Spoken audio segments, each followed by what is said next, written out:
Bienvenue à cette analyse approfondie d'un événement vraiment majeur qui a secoué le système bancaire iranien, la chute de la banque Ayandé.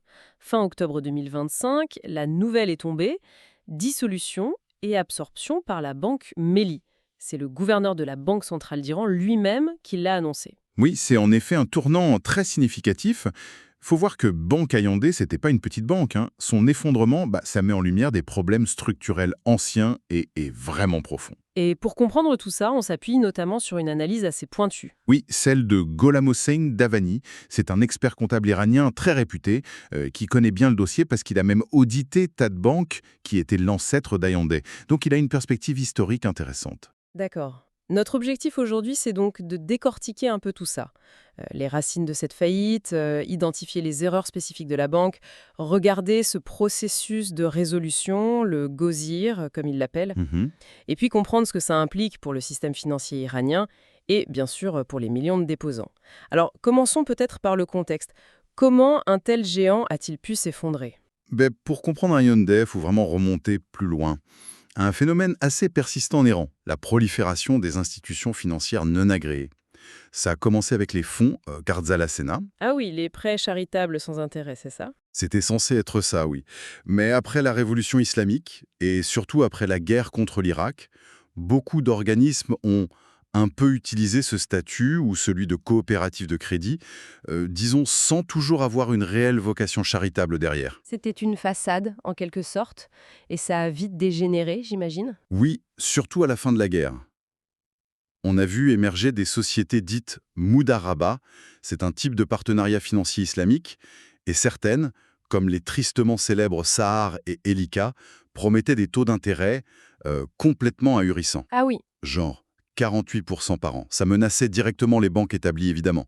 L'affaire Sahar et Elika, ça s'est terminé par un scandale retentissant, des arrestations, un procès public. et déjà à l'époque, on voyait des liens un peu troubles avec le système bancaire officiel, c'est ça. Effectivement, la presse avait révélé l'implication d'une agence de la banque Tejarat.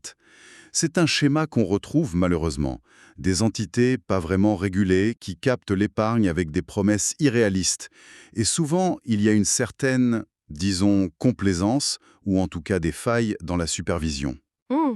Et l'ère de la reconstruction après la guerre, avec tous les flux financiers importants, ça a été un terreau fertile pour ça. Ça a favorisé la spéculation, le blanchissement d'argent. Et la province du Khorasan, qui est frontalière avec l'Afghanistan et le Pakistan, elle a été particulièrement touchée, semble-t-il. Oui, la croissance là-bas était fulgurante et assez suspecte. Une publication judiciaire de 2001 que Daboni cite indiquait que les dépôts dans ces fonds Gharzala-Saneh du Khorasan, c'était le double des dépôts bancaires de toute la province. Imaginez, C'est énorme. c'est dans ce contexte pour le moins agité qu'apparaissent, après les scandales justement, les premières banques privées.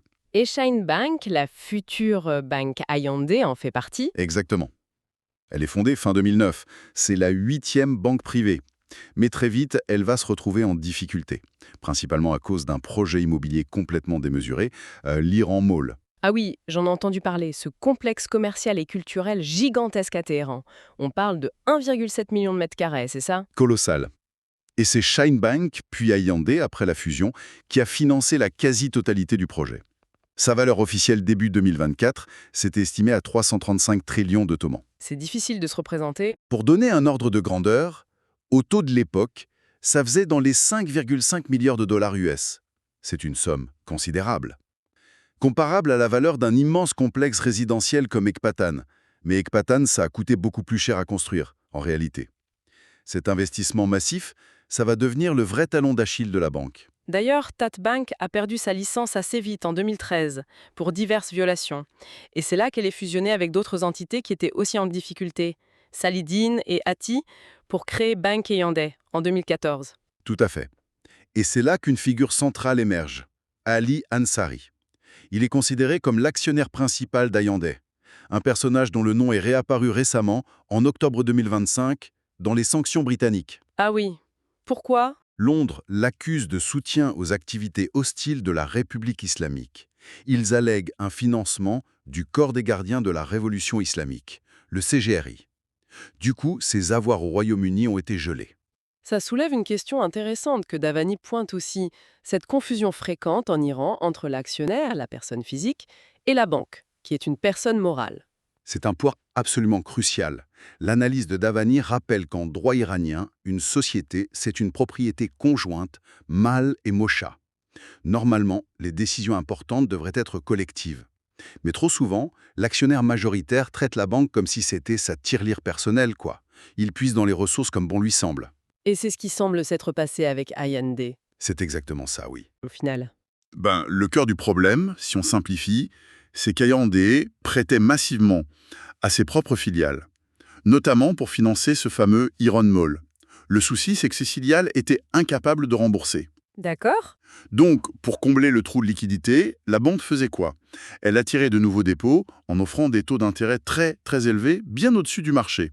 Un mécanisme qui ressemble quand même dangereusement à une pyramide de Ponzi. Et pendant ce temps, la supervision de la Banque centrale, elle faisait quoi? C'est la grande question que pose Davani. Il y a eu manifestement un manque flagrant de supervision. Ça a permis ce conflit d'intérêts majeur. Utiliser l'argent des déposants pour financer les projets qui appartiennent en fait à la banque, comme Iran Mall. Un projet qui en plus coûtait une fortune chaque mois rien qu'en entretien, ce qui aggravait encore l'insolvabilité. Les chiffres qui sont sortis donnent le vertige. On parle d'une perte accumulée qui représentait plus de 300 fois le capital social enregistré de la banque. C'est ça. Plus de 300 fois. Une perte nette abyssale sur les derniers mois, une dette colossale envers les autres banques, et surtout un découvert gigantesque auprès de la Banque centrale. On parle de centaines de trillions de tomans. Incroyable. Si on ajoute les intérêts de pénalité, l'ardoise totale envers la Banque centrale dépassait les 700 trillions de tomans. Et ce découvert massif, évidemment, ça a directement alimenté l'inflation en Iran, puisque la Banque centrale doit créer de la monnaie pour couvrir. Et le ratio de solvabilité de la banque, il en était où? Catastrophique. Moins 295%, alors que la loi iranienne exige un minimum de plus 8%. Ah oui, quand même. Selon le code de commerce iranien, une entreprise dont les pertes dépassent 50% de son capital est techniquement en faillite. Yandel dépassait ce seuil des centaines de fois. La situation était juste irrécupérable. Donc, la cause profonde, c'est vraiment ce non-respect total des règles bancaires de base. Cette idée d'utiliser la banque comme un jouet personnel, comme vous disiez. C'est l'analyse principale, oui. Une banque, comment elle gagne de l'argent? Sur la différence entre les intérêts qu'elle reçoit sur les prêts qu'elle accorde et les intérêts qu'elle verse aux déposants. C'est la marge d'intérêt. Oui. Si les prêts ne sont pas remboursés, surtout quand, comme ici, ils sont accordés à des entités liées à des projets non rentables comme Iran Mall, le moteur des revenus s'arrête. Mais le moteur des coûts, lui, les intérêts à verser aux déposants, il continue de tourner. Surtout si vous payez des taux très élevés pour attirer ces dépôts. Et ces fameux prêts aux particuliers, ça représentait quelle proportion chez Hyundai? Selon l'analyse de Davani, c'était environ 90% des prêts. 90% allaient à des entités liées à la banque ou à ses actionnaires principaux.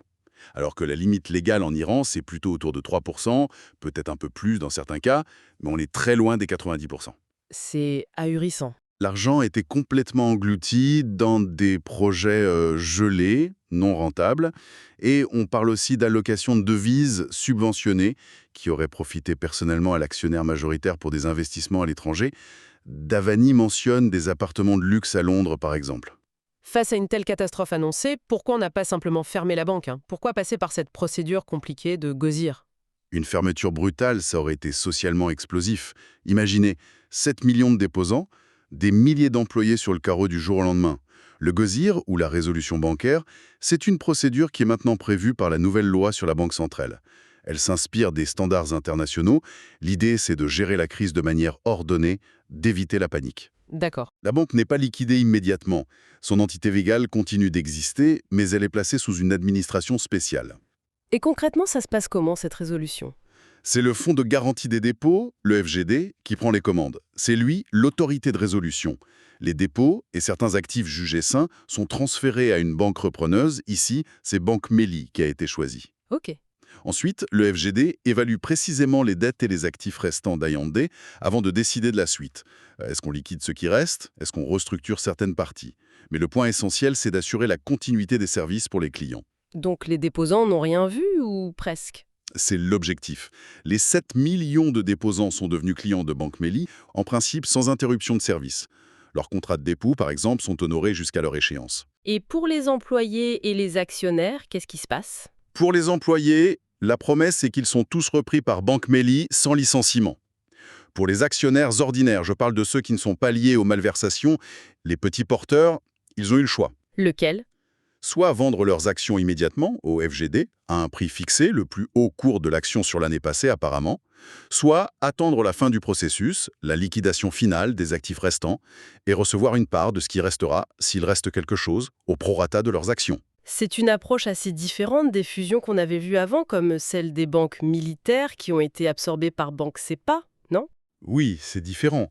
Cette fois, c'est l'article 33 de la nouvelle loi sur la Banque centrale qui est appliqué, et c'est le FGD qui gère, avec un objectif affiché de minimiser le coût pour l'État et les contribuables. Les fusions précédentes, elles, relevaient plutôt du code de commerce classique, et ça avait parfois abouti à transférer des pertes massives à la banque qui absorbait, comme ça a été le cas pour Cepaso. Ce fonds de garantie des dépôts, le FGD, il joue donc un rôle absolument central dans cette affaire. Comment il fonctionne, ce fonds? Alors c'est une entité publique, mais non gouvernementale. Il est financé par les cotisations obligatoires de toutes les banques opérant en Iran. Son rôle premier, c'est de protéger les déposants en cas de faillite d'une banque. Mais attention, sa garantie n'est pas illimitée, et surtout, il y a des exclusions importantes. Ah oui, quelles sont ces exclusions? Par exemple, ne sont pas couverts les dépôts interbancaires, ni ceux des entités publiques ou parapubliques. Ne sont pas couverts non plus les dépôts des compagnies d'assurance, des fonds de pension, des fonds d'investissement. Et surtout, ce qui est pertinent ici, les dépôts des actionnaires importants, ceux qui détiennent plus d'1% du capital, et de leurs proches, ainsi que ceux des dirigeants et les auditeurs de la banque. Ah, d'accord. Et bien sûr, les dépôts liés à des activités illégales prouvées, comme le blanchissement d'argent. Ce qui pourrait peut-être expliquer les retraits massifs qu'on a observés juste avant l'annonce de la résolution. On parlait de somme énorme. C'est l'hypothèse la plus probable, oui, avancée par des analystes comme Davani. Environ 4 trillions de tomans auraient été retirés juste avant. Il s'agirait vraisemblablement de fonds appartenant aux actionnaires principaux ou à des entités liées, qui savaient très bien qu'ils ne seraient pas couverts par la garantie du FGD. Ils ont sorti leur argent avant que ça ne bloque. Logique, d'une certaine manière. L'absorption par Banque Méli, qui est une grande banque d'État, ça semble une solution raisonnable pour maintenir la confiance du public. Mais on sait que Méli elle-même n'était pas au top de sa forme financièrement. Est-ce qu'on ne risque pas simplement de transférer le problème, le fardeau, d'une banque à l'autre? C'est la grosse inquiétude de beaucoup d'experts. La version officielle de la Banque centrale, c'est de dire « Non, non, le FGD et l'autorité de résolution, c'est lui qui couvrira les coûts, y compris les frais de gestion pour Méli. » Mais beaucoup doutent que le FGD ait les reins assez solides pour absorber un tel choc. Le risque, c'est que le déséquilibre financier d'Ayandé, notamment lié à cette Iran Mall qui est considéré comme surévalué et très difficile à vendre, finisse par apparaître d'une manière ou d'une autre sur le bilan de Banque Méli. Et est-ce qu'on peut espérer récupérer une partie des fonds auprès des responsables, comme cette Ali Ansari dont on parlait? En théorie, la loi le prévoit. Il y a même des dispositions dans le 7e plan de développement pour poursuivre les responsables de mauvaise gestion bancaire. Mais dans les faits, ça semble très compromis concernant Ansari. Pourquoi? Il est considéré comme bénéficiant de protection politique à très haut niveau, ce qui le rendrait difficilement atteignable par la justice pour ce type de recouvrement financier. Au final, le risque est toujours le même, que ce soit la Banque centrale qui doive, in fine, éponger les pertes. Comment? En créant de la monnaie, ce qu'on appelle faire tourner la planche à billets. Et ça fait payer l'addition à l'ensemble de la population via l'inflation. C'est le mécanisme classique et malheureusement fréquent. Tout cela nous ramène à une faiblesse qui semble persistante, celle de la supervision bancaire en Iran. Comment on peut expliquer cette passivité apparente pendant des années face à la situation d'Ayandé? C'est complexe. La Banque centrale a souvent semblé assez démunie, voire réticente, à affronter des institutions ou des réseaux qui étaient politiquement très puissants. Déjà en 2011, elle avait tenté de réguler un peu le secteur des institutions non agréées, de forcer des fusions, de publier des listes. Mais sans grand succès? Pas vraiment. Les scandales ont continué. On se souvient de l'affaire Mizone, cette institution du Khorasan impliquée dans une chaîne de prêts à taux usuraires avec une autre entité, Shandiz. Quand Shandiz a fait défaut, Mizone s'est effondré en 2015 et ses pertes ont été refilées à Banque Saderat. Mais pour Ayandé spécifiquement, la situation était critique depuis au moins 2018. Pourquoi avoir attendu si longtemps pour intervenir de manière aussi décisive? Ensuite, il y avait des lacunes dans l'ancienne loi bancaire qui ne donnait pas à la Banque centrale des outils de résolution aussi clairs et efficaces que la nouvelle loi. D'accord. Il y a bien eu des administrateurs nommés par l'État pour gérer la banque entre 2018 et 2025, après que les actions excédentaires d'Ansari aient été transférées.